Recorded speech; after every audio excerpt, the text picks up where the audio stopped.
Hey guys, it's Megan. Today we are going to learn how to make the perfect pin with PicMonkey.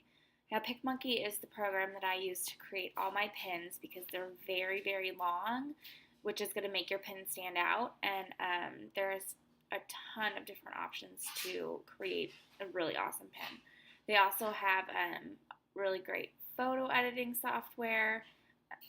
So it's definitely something that you will want to invest in if you really want to take your online business seriously and really use Pinterest to market your business. Um, so first we're gonna sign into PicMonkey, and again, this is not for the free software on PicMonkey. If you want to make a pin, you do have to sign up for the premium account. So do that right now if you've not already done so, and then come back and we'll get started. So the first thing we're going to do is we are going to go to design. Now, when it comes to Pinterest, you can either go to templates, and there are going to be a bunch of different options. So we're going to go over here on the left, and we're going to go down to where it says Pinterest.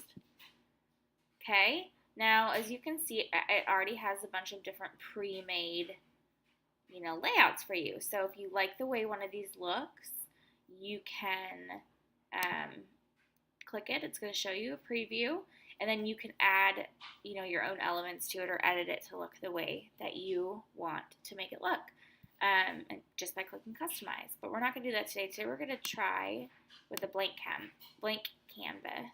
So I'm going to go again to design. I'm going to click on blank canvas. Now I 99.9% of the time use this option right here, this long pin, because it's really, really long, and that's really going to stand out when you are online and on Pinterest, and someone's going to see this super long pin and they're going to click it. So what I'm going to do first is you can do a bunch of different options. You can do the canvas color, can be any color you want it to be. The options are limitless here, or it can just be white, or that's transparent, or it can just be white. And then if you want to add a picture to it, you click on this little butterfly on the left-hand side. Okay? This has options, if you click on these two, you can add different arrows, different symbols, but we're going to add a picture that we have on our computer. So we're going to go up here to where it says add your own. I'm going to go to my computer. Okay, I'm going to just pick, let's see, we'll pick this image right here. That's pretty. So that's going to open up. Now I want to add this. I want to stretch this image. I'm going to flip it this way, and then I'm going to stretch it out. That way it fits. It's a little bit crooked on my pin.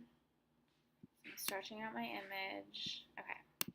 Now, if you want to, you can either fade it, so it's just like this. That way your text will show up better, and then you can add text over the top of that, or you can keep it nice and bright, and then we can add an element to it. So we're going to go here where it says geometric. We're going to click on this little rectangle guy, and we're going to flip it like this, and then, oops, we don't want it to be square. So this is cool because you can edit the size, the shape, the color, of how you want anything to look. Get this lined up. I'm going to make it nice and long. Okay.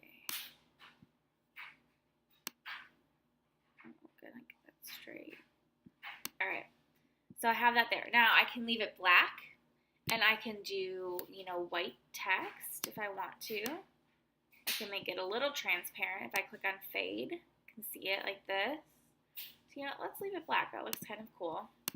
Now we're going to go here on the left-hand side where you see the T's, and we're going to click that. And then here we can pick from, tons of different types of text. When I do a pin, I really like to do two different types of text. I like to do a script and then just your regular text. So we're going to start with Cardo, and we'll add that. And we'll say, to make the perfect pin. Okay, oops, that kind of went away. So we're going to click on that again. We're going to center it. We're going to make it a different color. So we're going to make it, see, we'll make it white. Okay, you can change the size like that by clicking on the box. You can change the size of the text to make it, which that doesn't look very good because it doesn't all fit. Okay, see how cool that looks? You know, then you can add different elements to it. You know, if I want to insert my logo. Let's see. I will go here. I'll put my logo. I will insert my logo down here. Now, if I see how it's white and the black, that kind of looks ugh. So I'm going to make that blend in. Let's see. Actually, you know what? We're going to not, that's actually not a good example. That only works really well if there's a white background to it. So nix that. Okay, so learn to make the perfect pin. Let's add some more text. Let's add a script. Okay, now we're going to say, you know, use PicMonkey to make perfect pin. Okay, we're going to change it now. Or let's see, click on that. Let's change that color. Let's make that yellow. Why not? We're going to center it. We'll make it a little smaller. That way it fits. Perfect. There we go. Now, let's see, we'll move this around a little bit more. And again, I'm just kind of showing you how it works. You can, the options are pretty much limitless with PicMonkey. You can add and, you know, make your pin look any way you want it to. Try not to, you know, have your pin be too busy, because that kind of will deter people away from it. So also, every single time I make a pin, I put my website at the bottom. I highly suggest that you do this.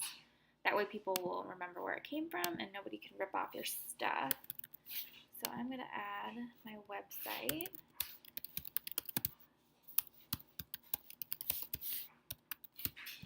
And I'm going to move that down. Oops. So I'm going to move this down here. Okay, I'm going to center it. I'm going to make it a lot smaller. This way it all fits. So now, I mean, I don't always make my website stand out a lot. I just will have it like this. You know, you can make it bold and center it just like that. Perfect. Now, if I'm done, I am going to go here where it says export. I'm going to click that. Look at that beautiful, beautiful pin. That is just ready to go on Pinterest and get you a ton of new followers and a ton of new traffic. It's nice and long. It's going to stick out, and that's all there is to it. You're going to click export to computer. Now my pin is going to be saved, and there it is.